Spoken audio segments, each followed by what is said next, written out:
Ito yung ginawa ko ng structural design ng steel framing, steel column, no? Ginawa ko na rin ng BOK ito, ng estimates ng mga materyales. Like I-beam, tubulars, 2x4, and angle bars, yung mga turnbuckles, mga gusset plates, tapos yung plates niya na para sa foundation dun sa anchor bolts and struts. Yan, nagawa natin yan for approval na yan. Nagawa natin na shop drawing. So, ongoing yung aking SOG, no? Buhos. No?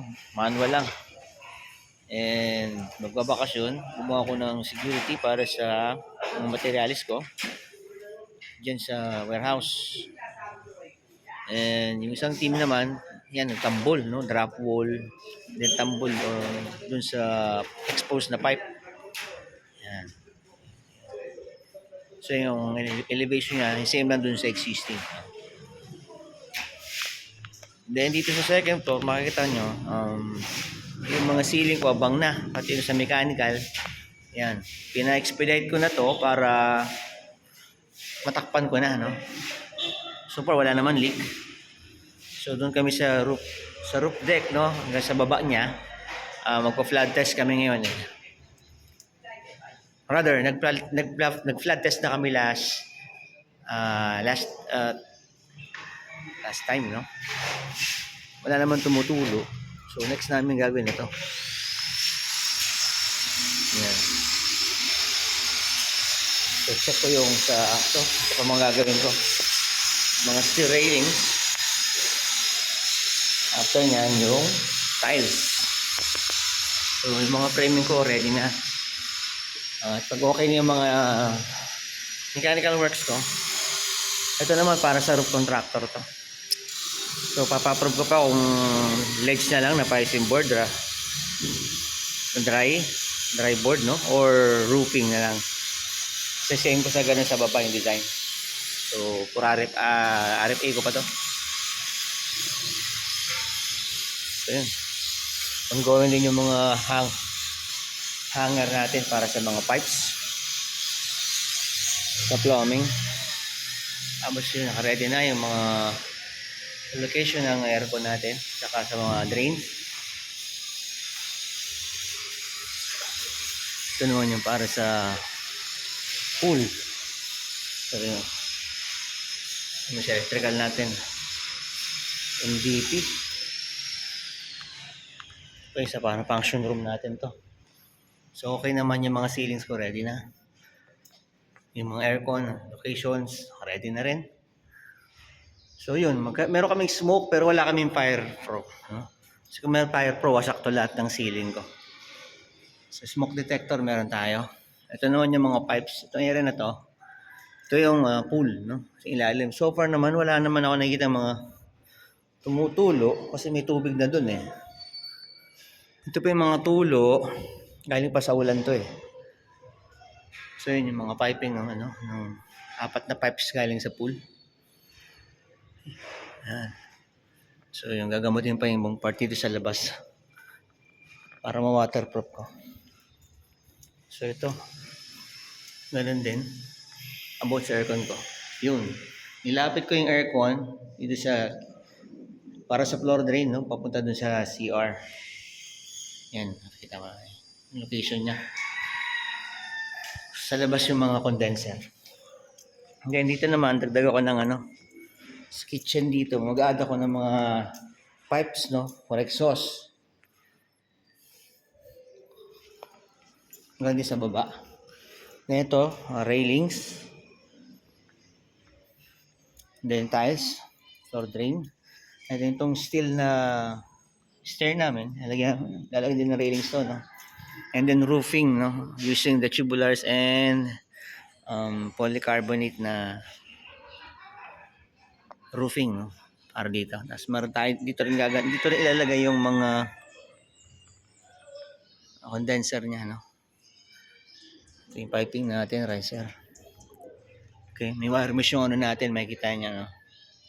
Para hindi hanginin yung mga tawag dito, insulation natin. So quality.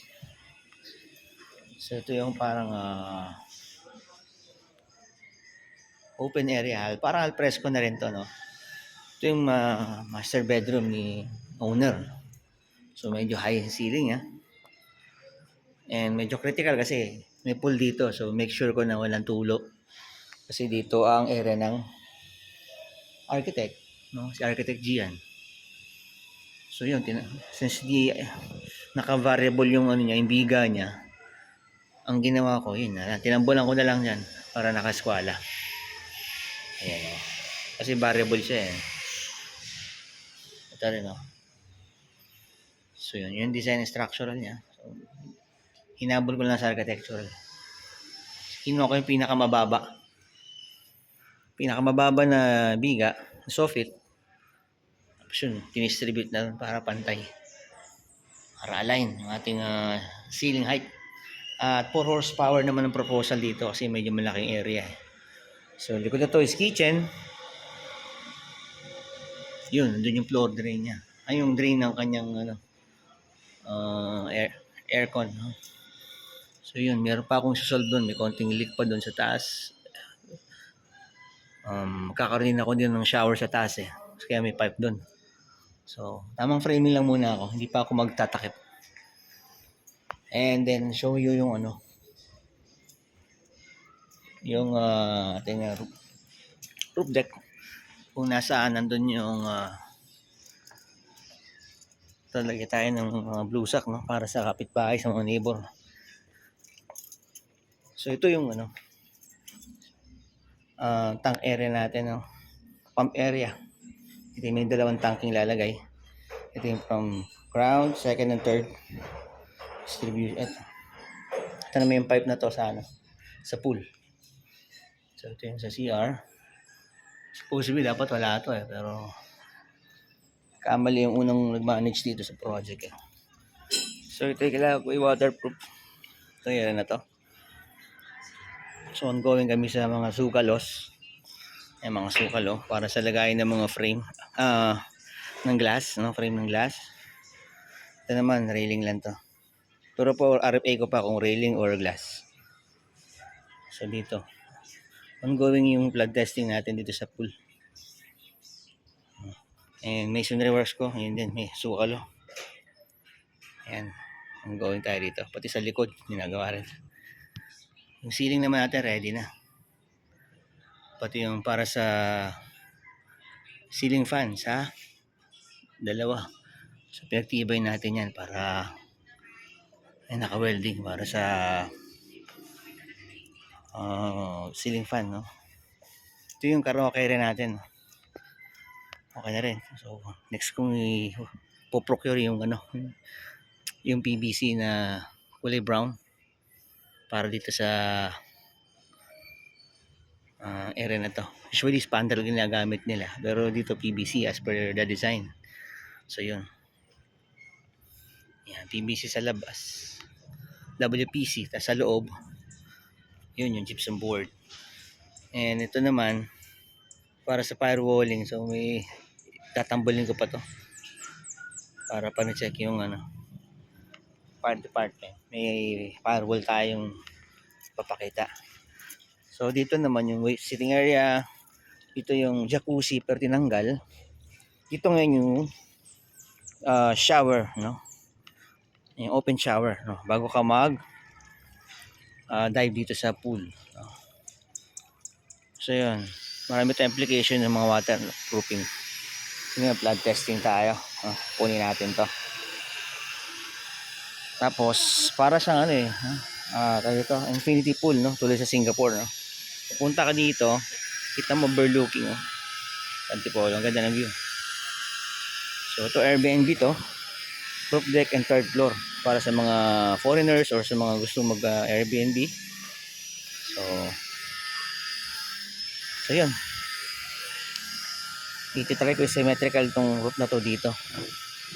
Pero ang advice kasi pising board pero hindi ko bet yung pising board, nabubulok after nabubulok, parang nakalawang din yung mga bakal sa loob.